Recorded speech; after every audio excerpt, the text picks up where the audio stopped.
one of the second to last interviews I did was with a woman who's New York based also. Okay. And she's like authority on trauma, anxiety, Okay. and you know, just everything that surrounds that. And Right. the way she frames it, she's like, you know, this is a triple pandemic because you have the virus itself, you Right. have what's going on financially in the Yes. world, and then you have just this. I think the third was the social component of it. So she's Yeah. like, it's really all of Yeah. these three things happening in parallel. I was thinking about that this morning. About what's happened with the young man that got killed, and that it's like I think someone's going to have PTSD or something because it's just a lot. Like, I don't know how we're going to be able to filter through all of this. Like you said, it's hitting us from three sides: pandemic, financial. If you're unemployed, you can't get a job now. So now you're worried about your family, but then you got to be worried about your own well-being, as a Black person or a person of color, whatever, being brutalized, just living your normal everyday life. Like, I don't know. It's really, I hate to use the word, but eye-opening. Like, I know this stuff happens, but it's just like, during a pandemic, things are not letting up. It's like, it's just, we have bigger things to be concerned about. That's a big thing too, but then now to compound that with everything, it's a lot. It's a ton. It's a ton. It's, you don't know whether to go in rage or um, somehow try to filter through this process and maybe figure out, I think for some people, it's like, what can we do now? Because sitting on the sidelines doesn't seem to be working.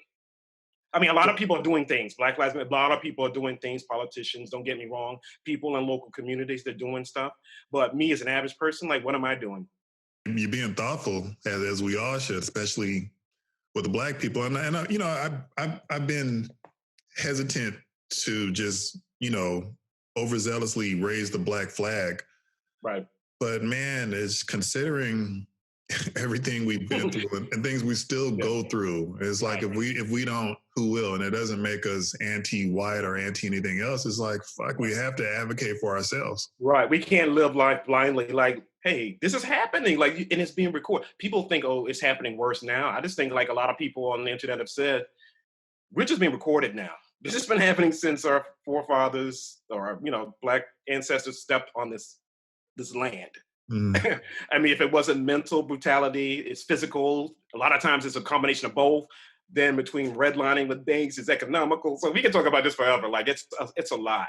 It's a lot. And it's going to take all of us to collectively kind of process this and then make some change. I don't know what that change could be, but something has to happen because I can't keep seeing these stories all the time. It does take a toll. You can read it and move on. And at one point, I had a list of names in my head. I can name people, I can remember the people's names of articles. Now it's becoming so often, I have to think about, okay, who's the person's name again attached to this catastrophe, this atrocity? Because there's so many people. And it's sad that I can't remember all of them. That's bad. It's hard to keep up with. Yeah, that's what I really mean. It's hard to keep up with. I'm happy that people like you are doing, you're creating Afrocentric content to tell our stories. There's a lot. I feel like there's a lot of different angles and perspectives to tell our stories. Your web series, Have Past Jump Time, you were basing this on the stories that your grandmother told you through oral tradition based on her experience in the Harlem Renaissance. Correct, yeah. She wasn't there for very long. She actually was from Ohio. She moved there when she was young. And then she got married to my grandfather and moved down south.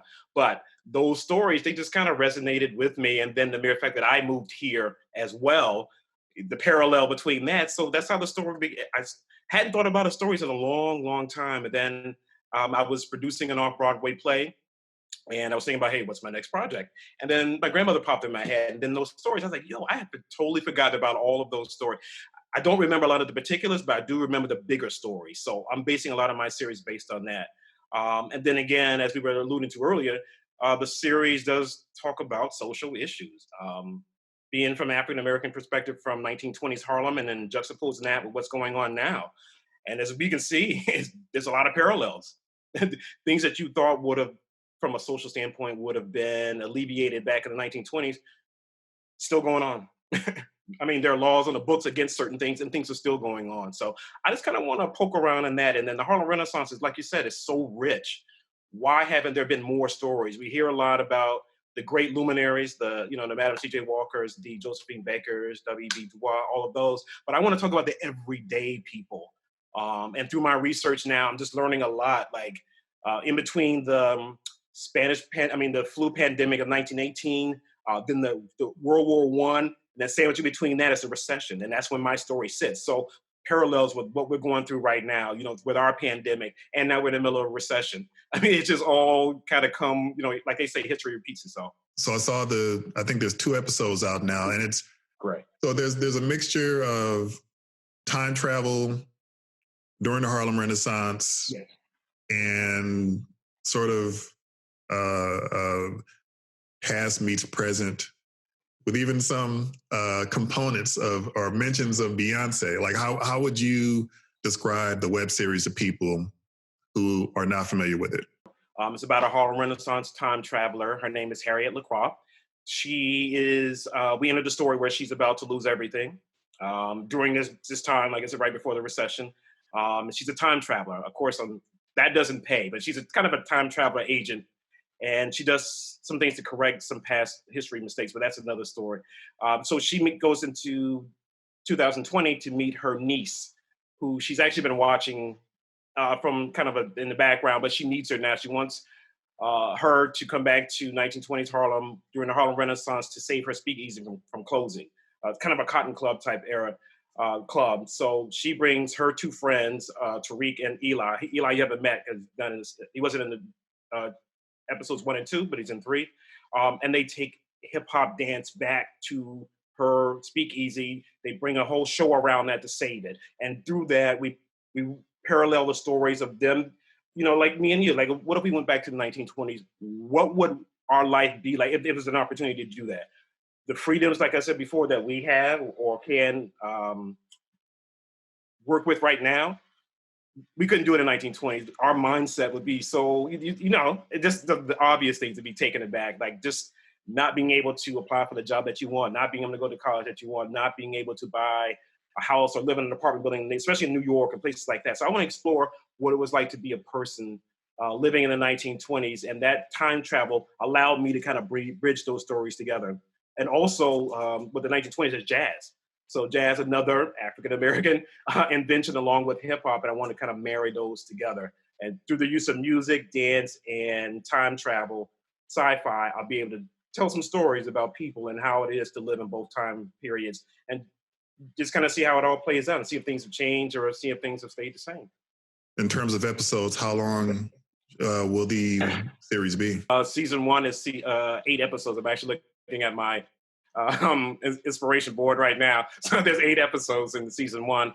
And that the season trigger for that, the event that happens, is when she makes a decision, because she's really not supposed to be going back and forth in time unless she's sanctioned by this group of people, which has this group of people have an African kind of Nubian Pharaoh feel to them. So that's a whole nother story we can get into. But she just wants to, at the end of it all, she wants to save her community of Harlem, which is symbolic of everyone, America and being universal, from the coming effects of the recession. That's really what she's trying to do. But as she uses her power, she slowly starts to become more corrupt by power. That's her character arc. When we first meet her, she's a nice, charismatic person, but as you use power, it has this effect on you. And that's what we'll see through this series. When I read the synopsis, it reminded me of something, like, as with all people, mm-hmm. particularly with Black people, oral history is really huge in our culture. Right. And I'm finishing up a book, and I'm reflecting a lot on things my mother shared with me with her upbringing in the South. Yes, yeah, there you go. Not easy. Yeah. So my question for you is, mm-hmm. What were you feeling emotionally, either at the time your grandmother was sharing these stories with you or when you reflect on it? When I reflect back on it, I remember probably like age 8 or 9 when I could start to really formalize our conversations, because it started way before that. Because she lived in Jacksonville, Florida, and I lived in Daytona. So we would go visit her. We didn't live in the same city. So by now, but we visited her often. But when I did visit her, pepper her with tons of questions because I didn't get to see my grandmother a lot. So when she was telling me these stories, when I was 9, a lot of it was like, wow, like my grandmother was a part of the Harlem Renaissance. I didn't really know what that was. I just knew it was something good for Black people, and just that she was a part of it. But as I reflected on the stories as an older adult, or older than 9 years old, some of the stories resonate for me from an emotional standpoint. Stories of her, trying to find a job and uh, being turned away, and mostly for her, it was because she was Black. A lot of it was because she was qualified to do the work, and she applied for a lot of jobs and she just turned down. And then she saw some of her friends who were educated and still not able to get, I think she had a few friends that were from Lincoln University, and that lived in Harlem at the time, and they were unable to get jobs, the kind of jobs that they wanted to be able to uh, move their families from one class to the next class, because that's usually what college kind of does for people. Like, you want your next generation to be able to surpass the previous generation. And she saw a lot of people who, with all the skills and all the things that you're supposed to have as a as a person, that's what the majority of society says. Work hard in school, get good grades, go to college, do the same thing, be a good person, show up on time, and do all those things, and you will be able to live the American dream. That has never been our story. And we've always had to scratch and crawl and be twice as good, 3 times as good, sometimes 10 times as good to get to the level that they consider to be mediocre. To me, that's just me. And I mean, when somebody really makes it in our society, to me, from a African American standpoint, from something that they've done from their own origin, I can't say anything but kudos to them, because it's hard. It's hard, even just from my own perspective. This little story, me trying to, open my company. A lot of it, like a lot of people, entrepreneurs, self-funded. Fine with that. I've always been fine with that. But then there are parts of when your company grows, you need more capital. Me being a content creator, been relatively successful at it, still unable to go to even some venture capitalists to get money, just because a lot of them don't want to maybe support the material. They don't say that, but that's kind of like they can't relate to it. They don't want to. They can't relate to the Harlem Renaissance, whatever. I pitched it a couple. I can tell you recently. I just pitched it recently, and um, I'm not saying that the VCs have to say yes or no, but it's like you'll never understand the stories that you're turning away if you don't take a chance on it. Like, how are you ever going to find out if you can relate to these stories? Because usually, if they're even they're stories told from an African American perspective or anybody's perspective, Asian American, Korean, any other variation, it's usually told so that people can look at it from a universal standpoint. Like, look at us, look at our experience, but we are still part of the human, or part of humanity, part of of mankind. And we only want to. All we were really trying to do is let you guys see the different shades of our humanity. That's all we've ever wanted. And my stories, that's kind of what I wanted to do with this story. I just want people to see our humanity, see us. I have a character in the story, Tariq. I think he's in the second episode. He's Aaliyah's friend, her best friend. He speaks 7 languages. We don't really see that often. He only does that because his father's a linguistic professor, but that's a whole backstory. But I just want us to show different examples of people. One of my characters is Afro-Latino. And I wanted to show that. I have family members who go through certain things because they are both, and not being embraced by both cultures sometimes can be kind of a heartache for people. Like, I am a person, but you're saying I'm not Black enough, and then you're saying I'm not Latino enough. Like, to hear, their stories, and people, I live in New York, so I hear it a lot. So I just want to take some of those stories, put them in this web series. And again, like I said, just juxtapose 1920s, the people from the Harlem Renaissance that I'm studying, and also, just regular people in New York now. Well, these people you're seeking funding from, are these people outside of the African American? It's a combination of both. Yeah. Yeah. Some of the ones I've been approached. Let's put it this way: I've been approached African American from the VC side because I need to do more research as far as that's concerned. Just be completely honest with you. But a lot of them I have approached from producing, like co-producing and helping me. So I'm getting some good response. So I'm just now just kind of waiting to hear back from some people, see how we're going to work some things out. Trying to pitch it as a television show. So we're just kind of working on the pilot script now as well, and doing the web series at the same time. So, but yeah, from that, as far as the money part of it and VCs and the audience has been mixed. But yeah, I have had some good responses, but from the people that really don't want to hear my story or what I'm trying to do, that's been a little surprising. Like, wow, you don't even want to hear me pitch. I mean, just because they read it, it sounds interesting. Then I tell them no, it's told from an African American perspective, and then sometimes you can kind of hear the shutdown or see it on Zoom. They're kind of like, oh, I thought this was gonna be a story like the Great Gatsby kind of thing. I'm like, well, did you not read my synopsis? Like, it's funny how that happens. Where do you think the reservations are with that? Like I said, I guess it's being unfamiliar with stuff and just not wanting to take the chance, not wanting to put their money in something. Again, sometimes it's about trust. So I'm not saying that all of them is from a racial standpoint that I don't know, but sometimes it's I don't know you, and I'm okay with that. It's like, well, let's start establishing a relationship, a rapport, so we can get to know each other, and then you can, trust me with X, Y, Z, however amount of funds I'm asking for. But a lot of times I don't even get to that. But it happens to a lot of people. Um, I don't know. Did you see a web series? I mean, not a web series, a documentary on Netflix called "She Did That." It's about African American women, entrepreneurs, and their path. And I think it's like 4 or 5. Really, you should check it out, man. It's really, from an entrepreneurial standpoint. Even though I'm a male, it still resonated with me. The problems that they had trying to raise funds, and especially from a traditional bank or something like that, it's just not there for us.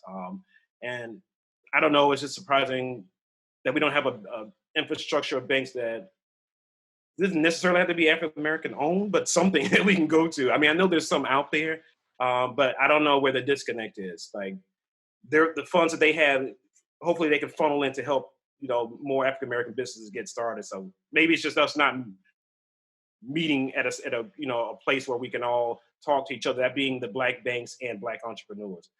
Or maybe I'm just not doing my research and reaching out to the right people. I can say that. I'm honest enough to say that. So. Have you seen HBO's what's it called, Watchmen?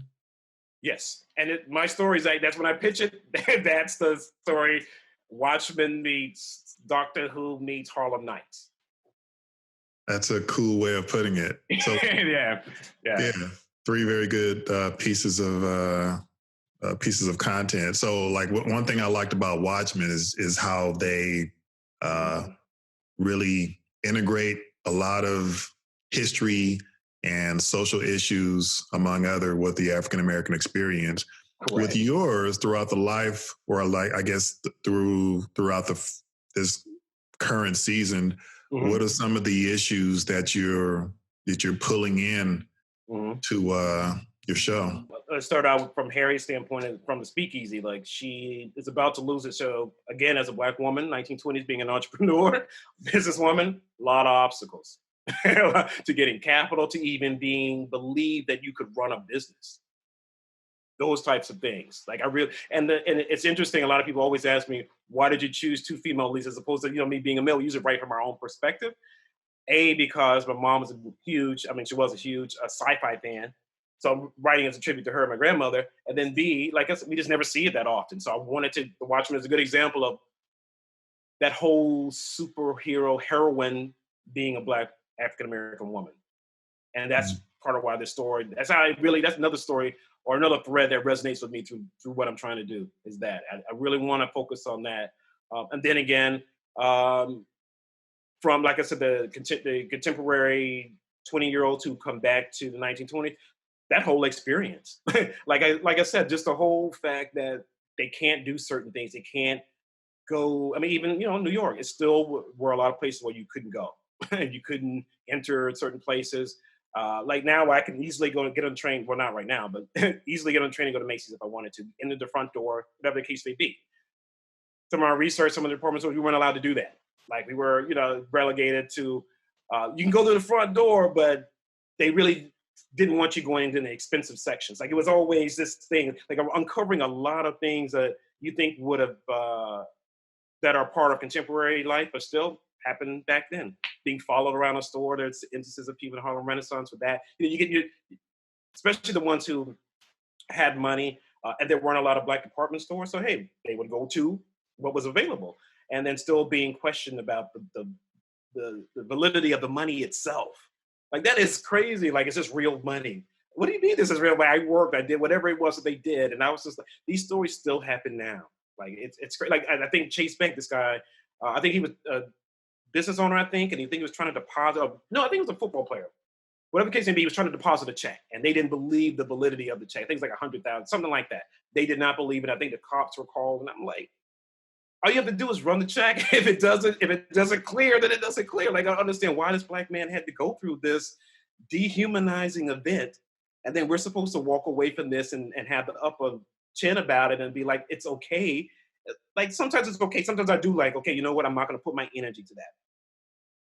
But then I think it's a compound thing. I think as we keep not thinking about it over time, I think it just comes out. And I think you see a lot now with social awareness among Black people on Facebook. Like, people just, they're getting to a point where they don't know what to think anymore. Like, okay, are we even valuable? I mean, that's from African Americans, people from, it's even a class issue too, even poor people. I mean, it's not the same issue, but some of the same effects. People with money, not, people, everybody's being kind of, I wouldn't say ruled, but there's definitely a separation from the have and have nots. And the divide is getting bigger and bigger and bigger. I mean, that's just what I see. One of my least favorite questions that we are asked as people, and as a race, is why are you still telling these kind of stories, and why are you still? I mean, they're not saying it to me, but it's implied. Like, why are you still complaining about it? It's like, well, first of all, you'll never ask a Jewish person to stop, revisiting the Holocaust and all those atrocities. You'll never ask other races to do that. So don't ask us, number one. And number two, we continue to revisit these stories because it's still relevant. And obviously somebody isn't learning from it, and somebody isn't letting it sink in that we're individuals and human beings just like everybody else. Right. So I think it's great that you guys are continuing to do that. So you seem like you have, I don't know, I don't want to assume that you have an affinity for sci-fi and whatnot. So what, like, going forward, as you continue with this web series, what kind of content are you looking forward to produce, and what is it exactly you're trying to share with people? I have another anime that I was trying to do the pre-production on that before everything got shut down. But an anime, it's called Gemini Dark. It's about a intergalactic spy. She's actually Black, and she crash lands in Brooklyn, and she becomes a part of a group of women to actually answer this question. There was an article I think I read online. I can't remember the name of it, but anyway, the site that is. But it said something about why isn't anyone doing anything about? I think it's like 64,000 missing African American women over some. I think it was 5, 7, or even 10-year period or whatever. And I read that article and I was like, wow, that's a lot. That's a lot of people missing that no one is looking for. Like, no one. They're all cold cases, whatever the case is. So I'm tying her being she actually has some, I guess you would say, sci-fi powers, whatever the case may be. But she becomes a part of a group that starts to try to solve some of these individual cases in Brooklyn and through the United States. Most of my stories always kind of go back to Black people, the African-American experience, but mostly, just like I said before, to just show all the different shades of humanity that we have. Like, there's a lot of great content being put out now. I'm not saying I'm not putting out something that's not been done before, or I like to think it's original, but just adding to those stories and just making sure that I'm providing jobs for people on both sides of the camera, and the front and the back, as far as producing and or acting or directing. But also, I wanted to, like I said, tell our stories. And I like to mix genres, like with this, Harlem Renaissance, hip hop, dance, and sci-fi. Those kind of things. Like, I want to create content that people haven't seen before, but also be relevant and be character driven. I want a lot of my stories to be character driven as much as I can. Some are entertainment. Some projects may be more entertainment based, but a lot of them I want them to be character driven, because I want people to get the point that we come in all different shades and that we should be viewed as that. We're not all the same. We're not monolithic in any way, shape, or form. Like, no other race is monolithic. No one ever considers all white people to be the same. All Latino people to be the same. but we always get stuck with in that same box. Like people won't know us, but they'll assume things about you and me that they think are relevant. Like both of us probably like hip hop, probably like basketball, those kind of things. I'm like, okay, that's great. You might be right on some of those, but people always make assumptions. Like, it feels like a combination of just intellectual laziness, and Yeah, yeah. it's easier to put us in, or pigeonhole us in one position, or one perspective that's comfortable for you. I remember I was in a European friend of mine, early in our acquaintances. We were talking about music. She said, "I know what kind of music you like." I said, "What kind?" She said, "Hip hop." Like I just said. Right? Like, why out of all the genres would you pluck that one very Afrocentric? And I do like hip hop, but it's like, I'm also into some, I'm also into jazz and classical and rock and reggae or whatever, dance hall, pop, whatever, African beats. I'm into a lot of different things. Yeah. It's I don't know. We never get to be other than. We gotta be like you just said, the hip hop loving. We gotta, and I guess they think we live those lyrics too. Some conversations I've had with people, I'm like, you really think that all of us live the lyrics that first of all, it's entertainment, a lot of it. So I don't understand why you don't see it from that perspective. You see rock from that perspective, you see punk rock from that perspective, you see folk music from that perspective, but you can't see the entertainment value of rap. I mean, there's some of it is entertainment, and some of it does speak to us, but a lot of it that's popular is entertainment. Like No, it's true. A lot of it is entertainment, and it's like some weird form of mythology. Like I've gone to school with some hip hop artists, and when I heard that they were, and I'm not going to name names, when I heard they were making some of the music they were making, I was like, huh? Like, who is this? Like, I never knew this person lived this life. I mean, I wasn't there, but it's like very surprising. But then a lot of them tell you it's only entertainment. It's storytelling, and good storytelling, a lot of it, but it's just storytelling. So interesting about you, man. You did your undergrad in economics. Yeah, I was an econ major, was going to go to law school, moved to New York, and gave myself a year. I'm going to either make this entertainment thing happen or go to law school, take the LSAT again and go to law school. And here I am. So was the filmmaking, the desire for filmmaking and the arts something that was already or always inside of you? And I guess I'm trying to, I think it's very common for people to be on one path and then they switch to something they're more passionate about. So I'm wondering, how did that path unfold for you? For me, it was, like I said, I moved here that year. I moved here and I said I was going to give myself a year about this whole New York thing because I moved from Atlanta. I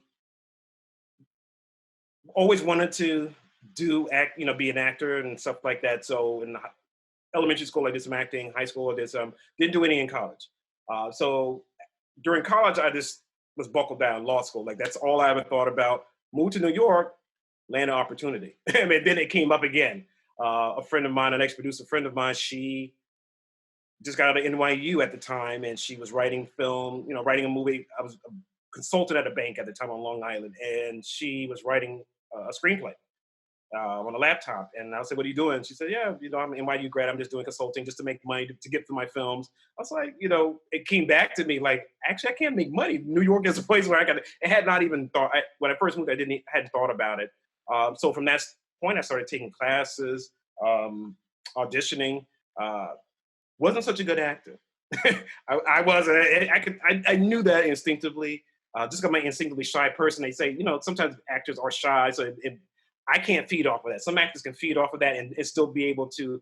I'm always going to be Terrence, so it was always that. I was never the character. So I started producing off-Broadway plays and independent film. So the appetite just got more and more. And I just kind of abandoned the whole law school thing. But the irony is I did end up working for some law firms anyway to help support my film ideas. And I'm glad I didn't go to law school from my standpoint. Like that life is not something I I kind of figured they had a hard life, but it's really bad. Like I saw young associates not crying, but on the verge of it. Like I'm coming in on Saturday because I was assisting them. I worked as a project manager. He was there. That probably when I walked, he probably had worked 90 hours that week. Yeah, and that's normal. That's normal, especially if you're preparing for a trial. I was in litigation and intellectual property. I said I can't do it. He was crying because he just had maybe a 3-year-old and a 1-year-old, and he said, "Terrence, I probably haven't really seen them maybe in 3 months, even though he lived in the same house." Like he would get up in the morning before they would get up, he'd go to work, and when he come home 9, 10 o'clock, 11 o'clock at night, they're in bed.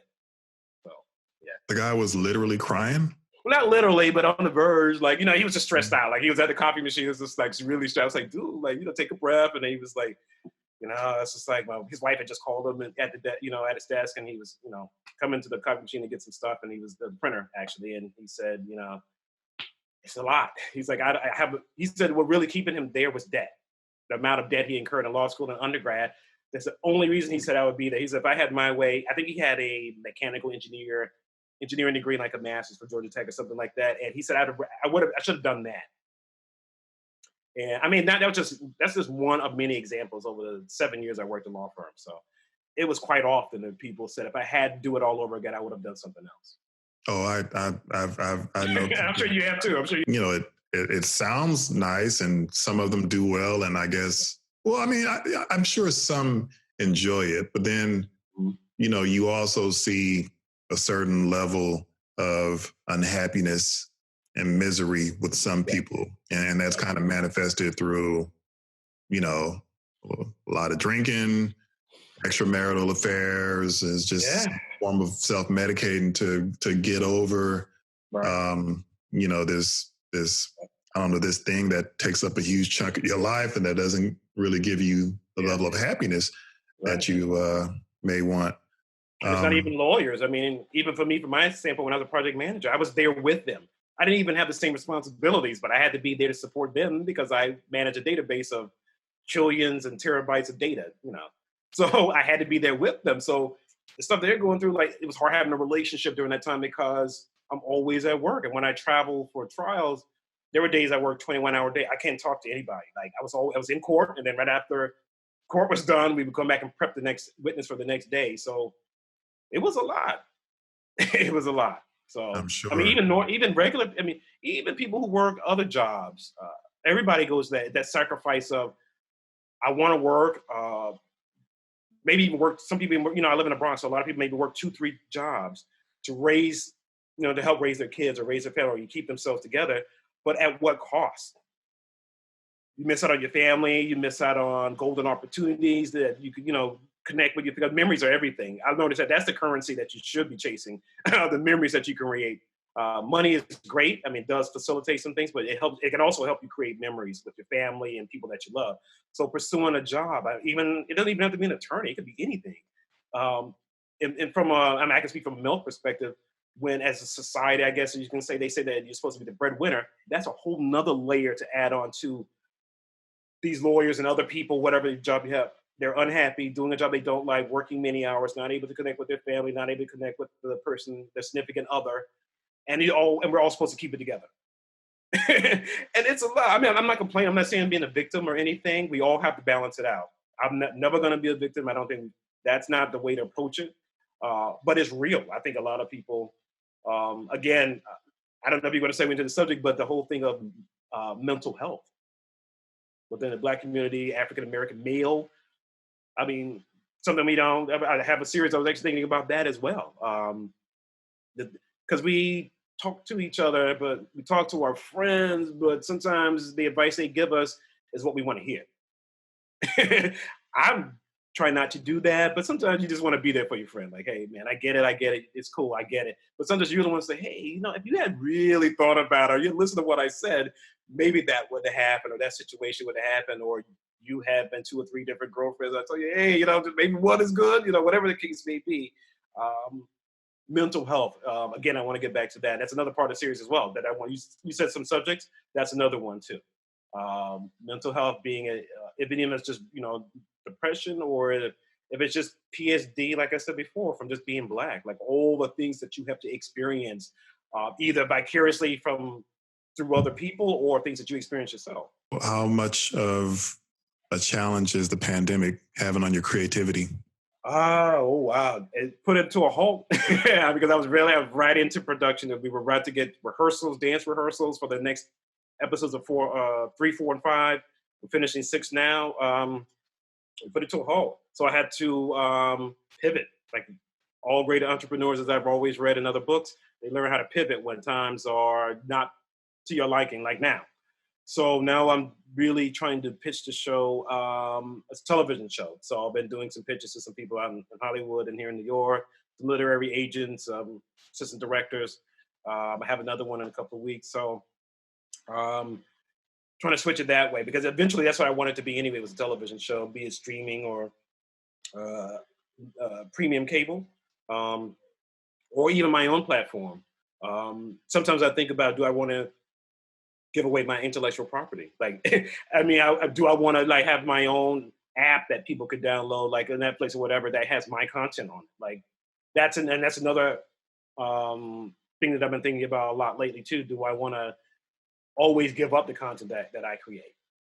You know, like Mm, partner it with someone else, or do I keep it myself and market it out and have my own app that, like I said, people can download on their phone and be able to watch my shows? why not, man? Yeah, exactly. I mean, I've been really thinking about it a lot. It's like intellectual property is everything, especially for a company like mine, content creation. It's everything. Once you give it up, then what you have, you don't have a lot. You know, that's what your company's worth for the most part. So it's a lot to think about.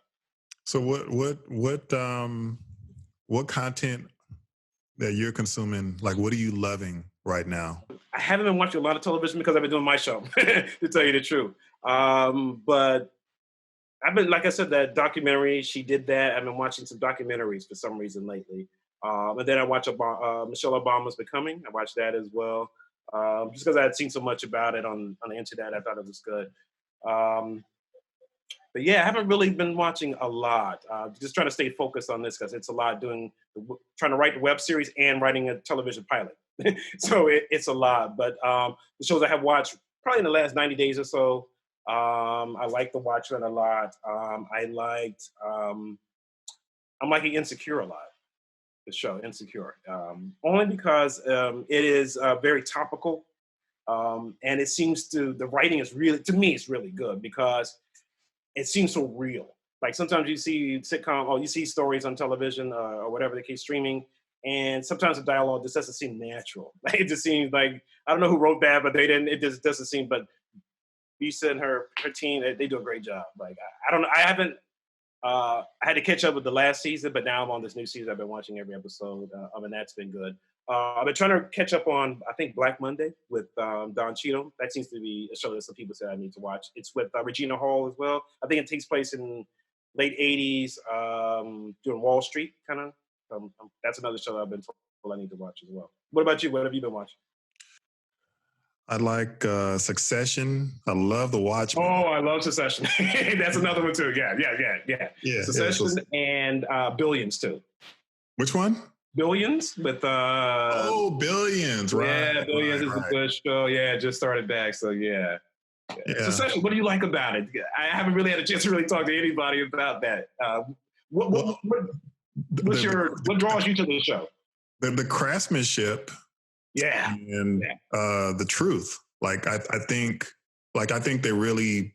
It seems like a slant on the Murdoch family Oh, absolutely. of Oh, Fox News. absolutely. Yeah, I mean, not even subtle. It's like, as soon as I saw it, I was like, okay, that's exactly who they modeled that after. But the Well, acting yeah, is so and then good. it's like, just the truthfulness or the honesty of the attitudes that certain people have of the world, and Yeah, you yeah, know, a lot of good conflict, a lot of high drama, um, but probably the biggest part of it is just how honest you are, and it is kind of how I would like, as uncomfortable as it would be hmm for people to be more honest with each other. It's like, if you just, like Trump and people in this yeah, cabinet, just yeah. stop pretending like you're not a racist and a bigot. Right. Just come out and say it, because everything you're doing is lending towards that. Just Right. come out and say it. Or Right. if and it's like, I mean, I do, like, I want people to, and I know it's a tall ask, but like, cop to what you are. like, tell me what you're afraid of us. You're Right. afraid of Black people for a lot of reasons. You're racist towards Latinos for a lot of reasons. And I suspect that some of those reasons is because it undermines a belief that you're better than us. So that's why Trump is always on Obama, because he can't say shit about him that holds credence. So what Exactly. he does is he just resorts to this child's game. So like Right. and I know it's like a blizzard of words, but just the honesty that the characters portray and how, insulated they are in this world of privilege and how insulated in this world of material things. And, Right. but you can also see beyond that. And, Right. if you strip those things away from them, this identity of being this privileged white person or this extra wealthy person, like they're nothing, because that's what their self-esteem stands on. So, those are some of the things I love about Succession. With Watchmen, I love, the different perspectives of Black people being told at that time, Black Wall Street. They even wove in or interwoven was some LGBT components, which I think was clever and well done. So Exactly. That's kind of like mostly what I watch. I watch Westworld, which is also pretty cool also. Yeah, I like that from the whole sci-fi perspective. I like it a lot. Characters are well done. The plots are good. I'm not bored. Like, it's one of those really, like you said, it's another HBO. They do really good shows. Like Session. I think Billions on Showtime. But anyway, a lot of HBO shows is really well written, and like you said, I like it well written and executed well too. Yeah. Or do you feel like the I want to say the affinity towards fantasy or sci-fi was just something in you, or do you feel like it was heavily influenced by some of your experiences as a young man? I think probably the latter, because I am the only boy of 4 kids. So I have 3 sisters. So a lot of my growing up, a lot of it was being by myself and having an imagination. Outside of going and playing with the neighbors or whatever case may be, my cousins would come down. A lot of it was me having to imagine worlds in and of itself, when you're a kid. So I think a lot of it stems from that. And then my love of sci-fi, my mother introduced it to me as a kid. There's that. And then again, for this particular story, I needed to use it. I needed to use sci-fi to be able to connect those 2 worlds, because I had wanted to do a series, one in horror Renaissance and one in contemporary New York, and just having 2 separate stories. I could do that. But then again, I just wanted to bridge the gap with the 2 of them. I said, I could bring these 2 stories together through the use of time travel, and make the stories mean something, make them about the people and not so much about the show of the time. The time travel is going to be important. There will be instances of it being used in different ways, because time could be, it affects ages of things, speed. So time touches a lot of things. So that's some of the things that my main character, she's going to learn along the way, how to use her power more and in different ways. So all of those things affected me, and that's how I gravitated towards sci-fi and wanted to use it in this particular story. But a couple of my stories, actually, thinking about it, are probably sci-fi based. So yeah, maybe that's just something that I just naturally gravitate toward, because I think the worlds can be so big, and I can tell any kind of story I want to. In that, I can make up different worlds, I can make up different cultures, and it's not as limiting to me sometimes as it is straight drama, where you have to live in whatever time period or whatever, if it's contemporary, and within the confines of that society, because I live in it now and I'll know the parameters of how people can react to things. With sci-fi, I can do anything I want, because it's sci-fi. I mean, there's rules, of course, but for the most part, I can make it up. If you had unlimited resources and you can make your own sci-fi flick, where do you think you'd go with it?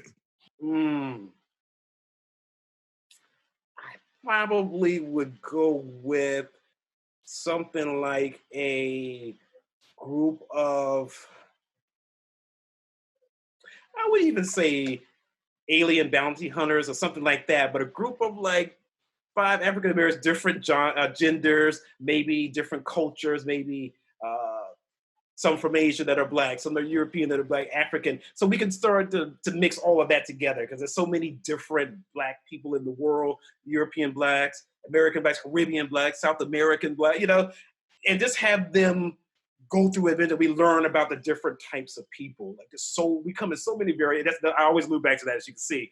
There's just so many different types of us. That's what I wanted. And if I had that money, I would do it like that. And in each story, we would just learn about different cultures and how they view certain things from a Black perspective. That's what I would use it for. And they would just travel to different universes. In some instances, maybe, of course, saving the world, saving a different planet here and there, just that kind of thing, just so that, A, we can be exposed to different people, and i.e. in this way, different cultures in sci-fi. And then for people just to show different shades of us and different, genders, sexuality, whatever the case may be. I think that's what was so great about Star Trek, or how ahead of time they were for this series to come out in the 60s. And they touch on themes that are still incredibly relevant with today, of class and race and Right. They did it so cleverly too. The people could be green and red or whatever, but we already knew they're talking about Black people and white people and whatever was going on in the 60s, and they were so clever about it. Maybe sometimes not so clever, but I like the way they did that. They didn't have to come out and say it, but you know what it was. That's what I call something. I don't want to hit people over the head with stuff with my series, but I want to hit you over the head with stuff in my series. But I want to be clever and be subtle about it. So that's kind of. I thought it was interesting to ask you that, because a friend asked me that years ago. Yeah. And I went a lot darker than you did. I said, man, it would probably be some pre-dystopian civil war battle of who gets to live on the next planet. And the more I think about it, that's probably how exactly it would pan out. Like the haves would definitely try to, I think, keep the have-nots here on this deteriorating planet while they just go and fuck up another one somewhere in the galaxy. A friend of mine, I don't know, I don't want to put this out there, but he was thinking that's why people private companies are getting into space travel. He said, you know what? I think they know something. They think some meteorite's going to come and destroy the Earth, and they're preparing to go colonize somewhere else, and they're going to leave all the have-nots behind. I said, dude, that's too conspiracy theory for me. But the crazy world we live in, it's like, I would have never thought a lot of the stuff that's going on in the last 3 years, I would have never thought would have happened. Like, I can't believe this is happening. Like, it's like I live in an alternate reality kind of in some way. You're not the only one that feels like that. And I don't think a lot of people could have imagined the depths we've sunk as a country and a society with allowing this administration to exist. If Obama pulled that shit, they would have drug him out by his heels, his family, his entire cabinet. Right. And it's just, I don't know, man. I don't want to start CNN and the whole thing. But, yeah, exactly. So where could people get access to your content and you? They can get access to me at FLA_2 NYC. That's Florida to New York City. On Twitter. The show they can watch on Facebook, Half Past Jump Time. Instagram, HPJT_ the web series. Instagram, I think that's Instagram. Vimeo has us also at Amazon Prime. So you can see us in a lot of places. Those 2 episodes, I think they set up the story as kind of a proof of concept for what I'm trying to do. We were in production for the next 5, but we're in this middle of this crisis. So, but there's definitely more stories to come. And I'm developing the other stories as well, just to see, as soon as everything gets back close to normal, that I'm able to start the production on some other stuff. Yeah. Some of the best advice I ever got was always keep your feet moving. So. Yeah. I start for one day. To tell you the truth, I start for one day, and I was like, okay, what am I going to do? I can't be on set with people. We can't go into rehearsals.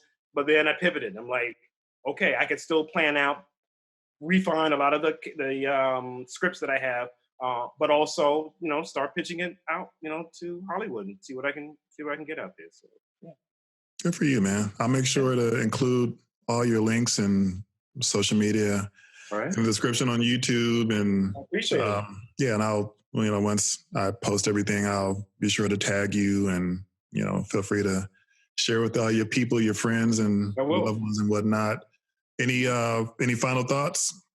I think one final thought is for everyone to be safe out there, just be aware, and hopefully we can all make it to the other side. I know we will. To those people who, I don't be morbid or whatever, but who have lost people, my condolences to you. For anybody who's watching this, it must be devastating not being able to be there with people that you love. Um, and I just want us to collectively just hopefully come out of this bigger and better. I don't know what that's going to look like and what shape that's going to be, but I just want everyone to just kind of, like you said, just keep moving, keep your feet moving. Because when you slow down, I mean, the mental effects is going to affect a lot of people. I mean, I can't be, I'm not going to be, uh, I'm not going to say that it doesn't affect me. It does. Every once in a while, I'm like, okay, what's wrong? What's going on with the world? But then you just have to get back in the world, get back into yourself, and just do what you need to do. So that's what I would say. I just wish everyone well. Yeah, that's good of you. If like I always think, if something's happening to you, then chances are it's happening to a lot of other people. And Right. the psych, I think she's a psychotherapist I was talking to about the trauma of the pandemic. She was saying, generally speaking, these kind of events can stay with you for 3 to 5 years, and Yeah. it's like a big timestamp. It will be a timestamp in the way that 9/11 still is with us. And there's all sort of implications. But yeah, I definitely agree with you on all those points. So good luck to you, man. Thanks again for carving out time and wishing a lot of productive days and all your endeavors and you keep yourself safe.